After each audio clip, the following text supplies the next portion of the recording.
βασικές πολιτικές δυνάμεις του τόπου βάζουν μαζί πλάτη μέσα από μια κυβέρνηση ευρύτερης στήριξης για να κάνει η χώρα τα απαραίτητα βήματα, εθνικά βήματα. Όχι μόνο για την παραμονή μας στο ευρώ, αλλά για όλα αυτά που είναι αναγκαία για να βγει η χώρα από μια κρίση στην οποία μπήκε εξαιτίας σφαλμάτων του παρελθόντος, αλλά βεβαίως και μιας δεινής και δύσκολης παγκόσμιας οικονομικής κρίσης. Από την πρώτη στιγμή που φάνηκε το πρωτοφανές μέγεθος της κρίσης, ήταν σαφές πως αυτό έπρεπε να κάνουμε, να συνεργαστούμε. Όπως κάνουν οι πολιτικές δυνάμεις σε τόσες χώρες ανά τον κόσμο. Πόσο μάλλον στην Ευρώπη, μάλιστα όταν βρισκόμαστε μπροστά σε μια μεγάλη κρίση. Αν τώρα δεν υπήρχε αυτή η συνεργασία μεταξύ μας, τώρα στη μεγάλη κρίση, πότε θα είχαμε τη συνεργασία αυτή την εθνική? Από την αρχή εγώ επεδίωξα σταθερά την συμπόρευση, τη συστράτευση, να ενώσουμε τις δυνάμεις μας. Αυτό πιστεύω επιθυμούσαν σταθερά και οι πολίτες της χώρας όλο αυτό το διάστημα.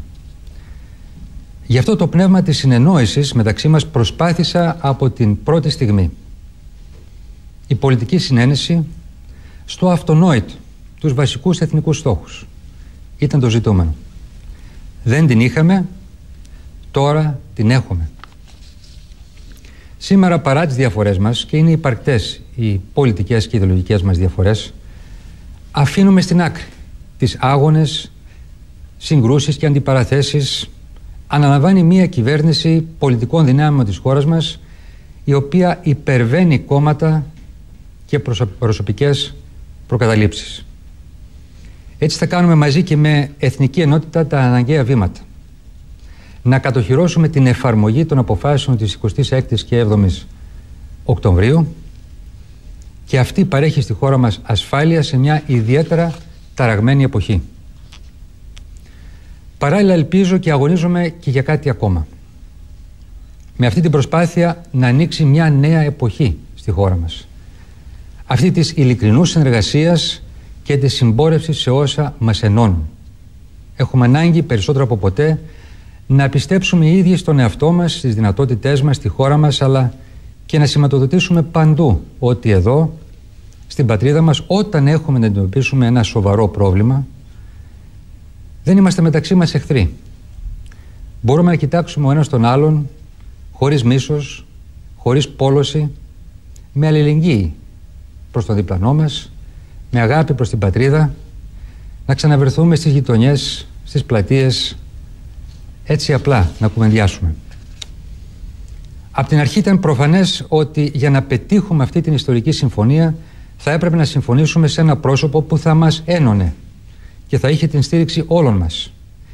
Και πιστεύω η επιλογή είναι ιδιαίτερα θεσμική και ενισχύει τους δημοκρατικούς θεσμούς. Για μένα προσωπικά, το αξίωμά μου ποτέ δεν θα μπορούσε να σταθεί εμπόδιο σε μια επιβεβλημένη εθνική συνεργασία. Πήρα την απόφαση αυτή με μόνο γνώμονα το μέλλον του τόπου, το μέλλον της Ελλάδας. Πήρα αυτή την απόφαση με στόχο να συμβάλλω και σε μια νέα πολιτική νοοτροπία, σε ένα νέο πολιτικό πολιτισμό. Αυτό που βασίζεται στην πεποίθηση ότι οι Έλληνες μαζί, παλεύοντας στο πλευρό ο ένας τον άλλον, μπορούμε να πετύχουμε τα πάντα, να χτίσουμε μια Ελλάδα πολύ διαφορετική, αυτή που θέλουμε. Αυτή και μόνο η αξία μου επιτρέπει να προχωρήσω σε αυτόν τον δρόμο με αποφασιστικότητα και με σιγουριά. Σήμερα οι βασικές πολιτικές δυνάμεις ενώνουμε τις δυνάμεις μας για να εγγυηθούμε στις Ελληνίδες και στους Έλληνες ότι τους επόμενους μήνες θα κάνουμε ό,τι είναι απαραίτητο, όχι μόνο για να μείνει η χώρα μας ασφαλής στο ευρώ, αλλά και να εφαρμόσουμε την συμφωνία της 26ης Οκτωβρίου που εξασφαλίζουμε και αξιοποιούμε τα μεγάλα ωφέλη της. Είναι μια συμφωνία που δικαιώνει τις προσπάθειες και τις θυσίες του ελληνικού λαού. Δύσκολες θυσίες των τελευταίων 2 ετών. Είναι απόλυτη εθνική προτεραιότητα να την προστατέψουμε αυτή την συμφωνία ως κόρη οφθαλμού, λαμβάνοντας υπόψη και την ραγδαία επιδείνωση, όπως βλέπουμε γύρω μας, της κατάστασης στην ευρύτερη περιοχή. Η νέα κυβέρνηση θα πορευτεί με έναν προσδιορισμένο οδικό χάρτη όλους τους επόμενους μήνες με τη στήριξη όλων μας. Πρώτον, για να διασφαλίσει άμεσα την καταβολή της έκτης δόσης. Δεύτερον, για να θέσει άμεσα σε εφαρμογή τη συμφωνία της 26ης Οκτωβρίου. Αυτό σημαίνει να ξεκινήσουν άμεσα και να ολοκληρωθούν το ταχύτερο δυνατό οι διαπραγματεύσεις με τους εταίρους μας για το νέο πρόγραμμα στήριξης που θα φτάσει μέχρι το 2014 και που μας εξασφαλίζει 130 δισεκατομμύρια ευρώ. Να ξεκινήσουν επίσης άμεσα οι διαπραγματεύσεις για να πετύχουμε την μείωση του χρέους έως και 100 δισεκατομμυρίων ευρώ μέσα στους επόμενους μήνες. Και αυτή βέβαια η σημαντική μείωση του χρέους θα σημάνει και πολύ σημαντική μείωση των τόκων που πληρώνουμε κάθε χρόνο και άρα και ελάφρυνση πάρα πολύ ουσιαστική απέναντι στον ελληνικό λαό. Παράλληλα, η νέα κυβέρνηση καλείται να συνεχίσει στο δρόμο όλων των μικρών αλλά και μεγάλων αλλαγών. Αυτών που ξεκινήσαμε, χτυπώντας τα βαθύτερα αίτια του οικονομικού προβλήματος. Διότι το οικονομικό πρόβλημα είναι η κορυφή του παγόβουνου. Βαθύτερα είναι τα αίτια ενός πελατειακού συστήματος, η έλλειψη διαφάνειας, η αντίληψη της ιδιοτέλειας και ιδιοποίησης του πλούτου της χώρας, η φοροδιαφυγή ως μέσο πλουτισμού, η εξαγωγή των χρημάτων στην Ελβετία και σε άλλες χώρες. Είναι όλα αυτά τα οποία εμείς σήμερα χτυπάμε και πρέπει να συνεχίσει αυτή η κυβέρνηση και πιστεύω με τις πλάτες περισσότερων κομμάτων μπορούμε πιο αποτελεσματικά να φτιάξουμε, να βάλουμε τάξη στη χώρα και να εγγυηθούμε την κοινωνική δικαιοσύνη, το αίσθημα δικαίου που ζητά τόσο πολύ και δίκαια ζητά ο ελληνικός λαός. Θέλω λοιπόν σήμερα να στείλω και ένα μήνυμα αισιοδοξίας, σιγουριάς σε όλους τους Έλληνες. Όταν ολοκληρωθεί η εφαρμογή της συμφωνίας της 26ης Οκτωβρίου, τα προβλήματα βεβαίως δεν τελειώνουν με τη μία, αλλά η διαδρομή μας θα γίνει πιο σίγουρη, πιο εύκολη, πιο ελπιδοφόρα. Η χώρα μας θα είναι πιο ασφαλής, πιο δυνατή. Θα στηριχτούμε στις δικές μας πια και όχι δάνειες δυνάμεις. Με λιγότερο χρέος, με απαραίτητους πόρους, για τα επόμενα χρόνια θα έχουμε και σιγουριά. Με λιγότερους στόχους θα υπάρχει έμφαση στην ανάπτυξη και λιγότερο στη λιτότητα. Με το σχηματισμό αυτής της κυβέρνησης στέλνουμε και ένα ισχυρό μήνυμα προς τους εταίρους μας και την διεθνή κοινότητα. Ότι εμείς οι Έλληνες ξέρουμε να αναλαμβάνουμε τις ευθύνες μας, ξέρουμε να συνεργαζόμαστε.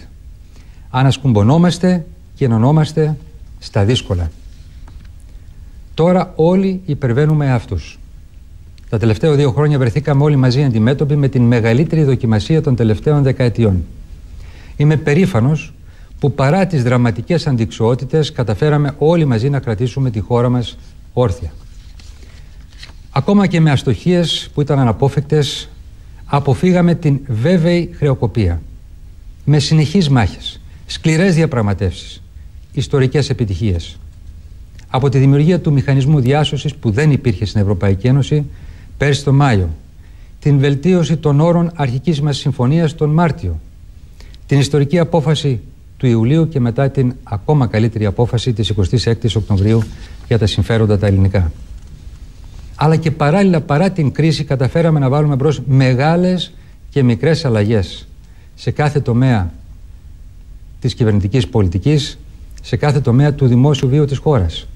Πρωτόγνωρες αλλαγές για το μέγεθος, την ταχύτητα και το βάθος, αν συγκρίνουμε το τι έγινε στη χώρα μας μόλις τα 2 τελευταία χρόνια με τις δεκαετίες τις προηγούμενες. Αλλαγές που θα φέρουν αποτελέσματα και στο άμεσο μέλλον αλλά και στο μεσοπρόθεσμο μέλλον, δημιουργώντας μια καλύτερη Ελλάδα για όλους.